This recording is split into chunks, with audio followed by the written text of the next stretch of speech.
नमस्कार. आर न्यूजच्या शनिवार दिनांक 3 ऑगस्टच्या बातमीपत्रात आपले मनपूर्वक स्वागत. या बातमीपत्राचे प्रायोजक आहेत महालक्ष्मी TMT बार्स. नाते अविरत जुळते आणि प्रत्येकाच्या मनातील चव जपणारे महालक्ष्मी सुरेश मसाले. आजच्या बातमीपत्रात प्रथम पाहूयात गल्लीपासून ते दिल्लीपर्यंतच्या ताज्या घडामोडींचा धावता आढावा आणि स्थानिक बातम्यांमध्ये पाहूयात काँग्रेस मेळाव्यात निष्ठावंतांची खदखद, काही मंडळी निगेटिव्हिटी पसरवत असल्याचा आक्षेप, सतेज पाटील यांनी लक्ष घालण्याची गरज, आजरा वन विभागाने पिंजऱ्यात अडकवली माकडे, आरदाळमध्ये केली कारवाई, ग्रामस्थांकडून व्यक्त होत आहे समाधान. लाखोंचे नुकसान झालेल्या शेतकऱ्याला रेडेकरांची मदत, पुराच्या पाण्यात वाहून गेल्या होत्या 4 म्हैशी, रेडेकर यांनी केले ₹20,000ची मदत.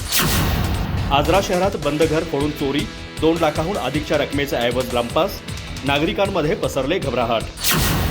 कोल्हापूर ते चंदगड रेल्वेसाठी गडहिंग्लज येथे निर्धार सभा संपन्न, कोल्हापूर जिल्हा रहिवासी सामाजिक प्रवासी संघातर्फे आयोजन, ही लोक चळवळ बनवण्याचा करण्यात आला निर्धार.